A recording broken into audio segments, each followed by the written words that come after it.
హైదరాబాద్లోని బషీర్బాగ్ చౌరస్తాలో Nizam college students బైఠాయించడంతో ఉద్రిక్తత ఏర్పడింది. గత వారం రోజులుగా హాస్టల్లో సరిగ్గా ఆహారం పెట్టడం లేదంటూ విద్యార్థులు ఆందోళనకు దిగారు. ప్రిన్సిపాల్కు ఫిర్యాదు చేసినా పట్టించుకోవడం లేదంటూ వారు ఆగ్రహం వ్యక్తం చేశారు. గత వారం నుంచి బయట నుంచే తెచ్చుకుని తింటున్నామని వారు అంటున్నారు. విద్యార్థులు రోడ్డుపై బైఠాయించడంతో ఆ మార్గంలో ట్రాఫిక్ నిలిచిపోయింది. దీంతో అబిడ్స్ పోలీసులు విద్యార్థులను అదుపులోకి తీసుకోవడంతో ఉద్రిక్తంగా మారింది.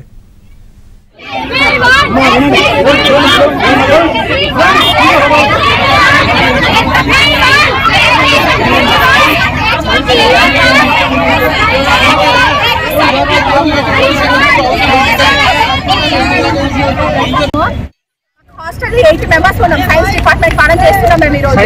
సైన్స్ డిపార్ట్మెంట్ సైఫాబాద్ హాస్టల్ మాకు ఇచ్చిన ఫస్ట్ ఇయర్స్ కి అయితే 2 రూమ్స్ మాత్రమే ఇచ్చారు. 2 రూమ్స్ 40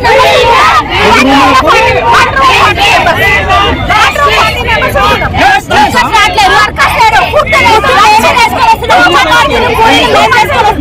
మా చేతులతో మేము చేసుకొని వస్తున్నాం. మేము చదువుకోవడానికి పోతున్నాం.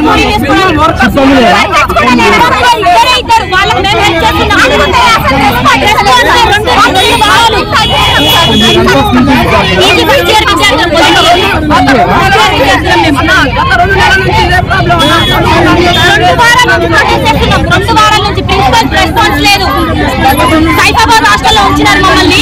అక్కడ రూమ్ మాకు ఓయో కావాలి, ఓయో హాస్టల్ కావాలి.